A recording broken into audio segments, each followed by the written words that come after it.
Hello everybody, welcome to this episode of Sustainable Stace. I hope your day is going great. It's about to get better. Welcome to our new grow house on the little family farm. We're going to say goodbye to big heavy tools like sledgehammers and posts to anchoring our tomato plants. And I'm going to show you how to do a suspended trellis. So whether you have a structure around your tomatoes or you're growing them outside, you can grow them way easier with a lot less heavy duty lifting. Here we go. I'm Stace.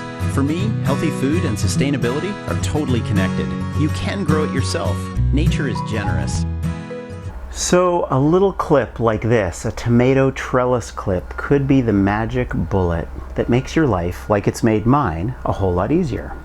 I spent a lot of my spring building a grow house or a greenhouse rather than growing food. I've been building a place where for a lot more years I can extend the growing season. And so I've got tomatoes growing in here. You can see some of them are right up to the ceiling, which is 9 feet or 3 meters tall. They're just getting going. And as I started out the greenhouse, I didn't have a way other than my old school way of anchoring tomatoes, which is drive the post into the ground and then every foot or two anchor with some string or some twine the trunk of the tomato plant to the post that's beside it. And I wanted to find an easier way, and I think these little beautiful clips are the answer. So tomato trellis clips that you can find at garden supply stores or online on Amazon.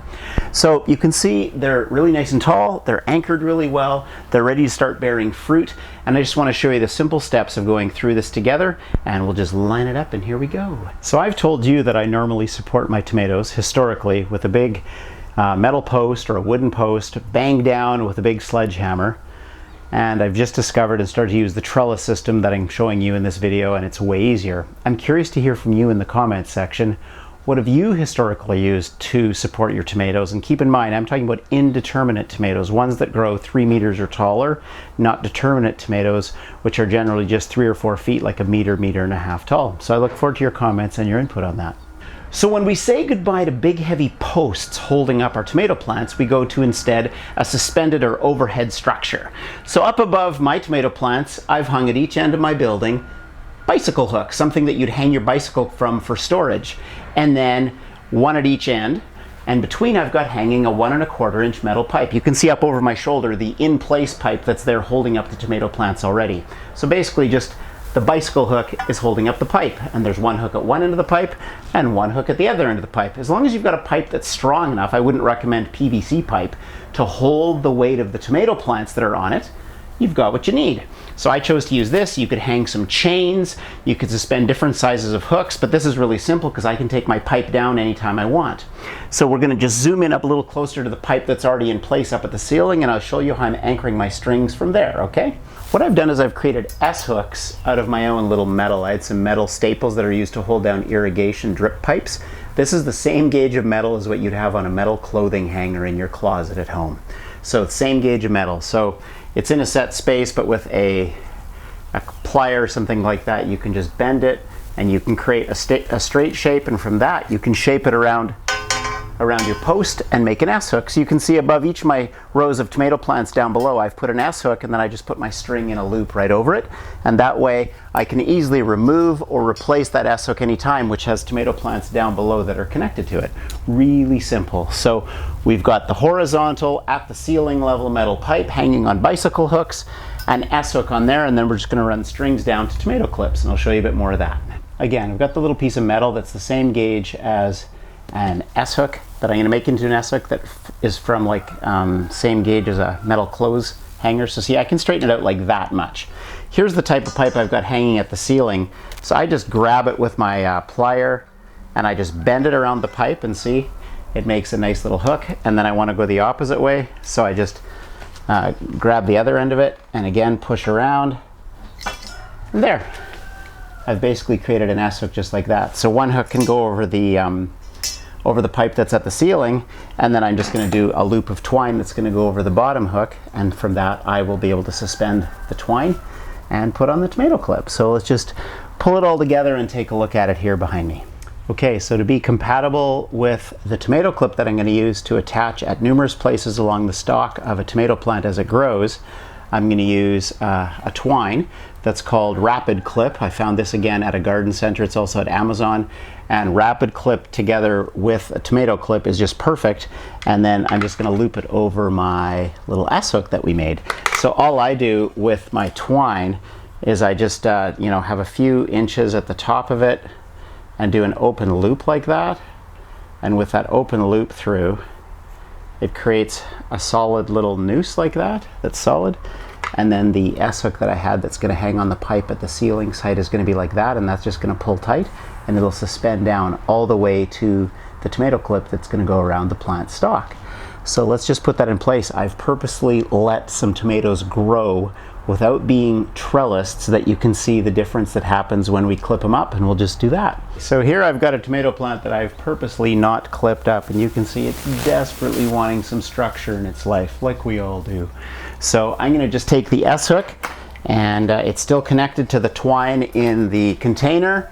I'm going to hook it up above on the pole, and then I'm going to bring it down, and now we'll just bring the camera in close and I'll show you how the tomato clips work. So all the magic of the tomato clip and the twine is that right here where I'm pointing in the clip, that ends up having the twine go around it. Do you see that? And when it pinches, it prevents the clip from being able to go up or down the string. And then you just fasten this fastener around the actual trunk of the plant. So if you were to just close this like this, it would actually go everywhere. But if you pinch the twine in the back hinge, then the hinge holds the twine fast, and that's what's going to keep up the support for the tomato plant.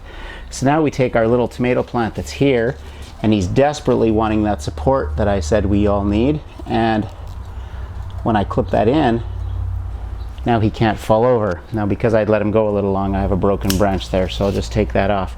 Once I've connected the tomato plant to the clip, then I know that's where it's going to be, and that's the length of twine I needed. Then I clip my twine off, not until. And then that piece, that single piece of twine now is going to be something that I can keep adding clips to as this indeterminate tomato plant climbs up and up and up to the ceiling, just like the others have that I showed you earlier in the video. You might be wondering why there's pink surveyor's tape outside the windows of the grow house. We just don't want any birds to fly into the window, so that's there as a bird deterrent. So this is the plant that I just clipped up, and now there's one more plant that's in pretty good shape that's right behind it. It's going to hang off the same S-hook up above. So yes, one S-hook is going to support 2 and in some cases even 3 different plants. So again, I've got my trusty little tomato clip. The new piece of twine that I've just put up above, looped on there, is there, and I'm just going to go under a branch, clip it on, and now magically the tomato plant is standing. I've got the length of my string determined, I clip it off, and now we've got a nicely suspended tomato plant. Is that not absolutely gorgeous? There's only 2 things that I used in terms of tools in this whole thing. I used a plier to bend my own S-hook, and I used a scissor to cut the twine. So just by way of review, I hung a bicycle hook from the ceiling of my grow house, which you could put on top of a post in your garden if you're not in a structure, and I suspended this metal pole from there. Then on that metal pole, I made a homemade S-hook, which hangs on there, and onto that homemade S-hook, I put on a piece of tomato clip twine, and from that tomato clip twine, I went around the trunk of the tomato plant, and I connected it. And then I just keep on putting more tomato clips up the twine all the way to the ceiling so that the tomato has support all through its life, just like we all want. There we go. I am so glad you guys came along to learn about tomato trellising with me here in my grow house. This will, again, I'll say, work not just in a structure, but it'll also work outside if you suspend your horizontal posts onto some vertical posts that could support your trellising structure. So thanks a lot for following along. And thank you very much, guys, for following on YouTube. Please hit the notifications bell. I want you to subscribe so you can keep on getting more great resources from me that are hopeful, helpful, and healthy. Till next time.